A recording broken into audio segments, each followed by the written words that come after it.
বিএনপির চেয়ারম্যান তারেক রহমান বলেছেন, ২৪-এর গণ আন্দোলনে যেসব দল বা গোষ্ঠী বিএনপির সাথে একীভূত হয়ে আন্দোলন করেছে তাদেরকে সাথে নিয়েই তিনি সরকার গঠন করতে চান। সেক্ষেত্রে শরিক দলগুলোর বাইরে এনসিপির দুই নেতা নাহিদ ইসলাম এবং হাসনাত আবদুল্লাহকে তাদের সরকারে রাখার পরিকল্পনা করছে দলটি। বিএনপি মনে করছে, তাদের সরকারে নাহিদ ইসলাম এবং হাসনাত আবদুল্লাহকে তাদের মন্ত্রিসভায় অন্তর্ভুক্ত করলে সেটা দেশ ও জনগণের আকাঙ্ক্ষা পূরণে সক্ষম হবে। প্রসঙ্গত, জাতীয় সংসদ নির্বাচনে কুমিল্লা-৪ দেবিদ্বার আসনে বিজয়ী হয়েছেন জামাত নেতৃত্বাধীন ১১ দলীয় জোটের প্রার্থী ও জাতীয় নাগরিক পার্টি এনসিপির দক্ষিণাঞ্চলের মুখ্য সংগঠক হাসনাত আবদুল্লাহ।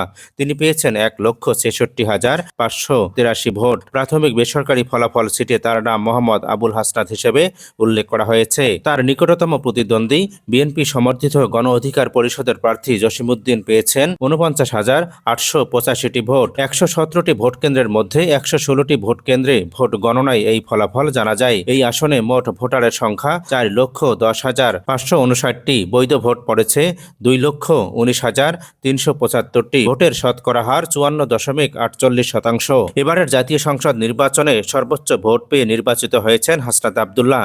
এটি বাংলাদেশের ইতিহাসে রেকর্ড হয়ে থাকবে বলে রাজনৈতিক বিশ্লেষকরা মনে করছেন। অন্যদিকে বাংলাদেশ জামাতে ইসলামের সঙ্গে জোট করে ঢাকা ১১, রামপুরা, বাড্ডা, ভাটারা ও হাতিরঝিলের আংশিক এলাকা ওই আসনে জাতীয় নাগরিক পার্টি এনসিপির প্রার্থী নাহিদ ইসলাম শাপলাকলি প্রতীকে জয়লাভ করেছেন। গতকাল সর্বশেষ খবরে জানা গেছে, মোট ৯৩,৮৭২ ভোট পেয়ে বেসরকারিভাবে বিজয়ী হয়েছেন নাহিদ ইসলাম। তার নিকটতম প্রতিদ্বন্দ্বী বিএনপি প্রার্থী এম.এ. কাইয়ুম পেয়েছেন ৯১,৮৩৩ ভোট, যা নাহিদ ইসলামের চেয়ে ২,০৩৯ ভোট কম। নাহিদ ইসলামের ঢাকার এই আসনে ৪৪.৭২% ভোট পড়েছে বলে জানা গেছে। এবারে নির্বাচনে বিএনপি ও তাদের জোট নিরঙ্কুশ জয় পেয়ে সরকার গঠনের পথে এগুচ্ছে। ফলাফল অনুযায়ী বিএনপি নেতৃত্বাধীন জোট বেশিরভাগ আসনে বিজয়ী হয়েছে, যার ফলে নতুন সরকারের নেতৃত্বে যাবে দলটির চেয়ারম্যান তারেক রহমান। দলীয় সূত্রে বলা হয়েছে, তিনি ভবিষ্যতের প্রধানমন্ত্রী হবেন, যা বাস্তবে হলে বাংলাদেশে প্রায় ৩৫ বছর পর আবার একজন পুরুষ প্রধানমন্ত্রী পাবে। এই সময়ে দেশ বেশিরভাগ সময় নারী প্রধানমন্ত্রীর নেতৃত্বে ছিল। এই বেসরকারি ফলাফল সরকার গঠন নিশ্চিত বা আনুষ্ঠানিক নয়, চূড়ান্ত এবং সরকারি ফলাফল নির্বাচন কমিশন ঘোষণা করবে।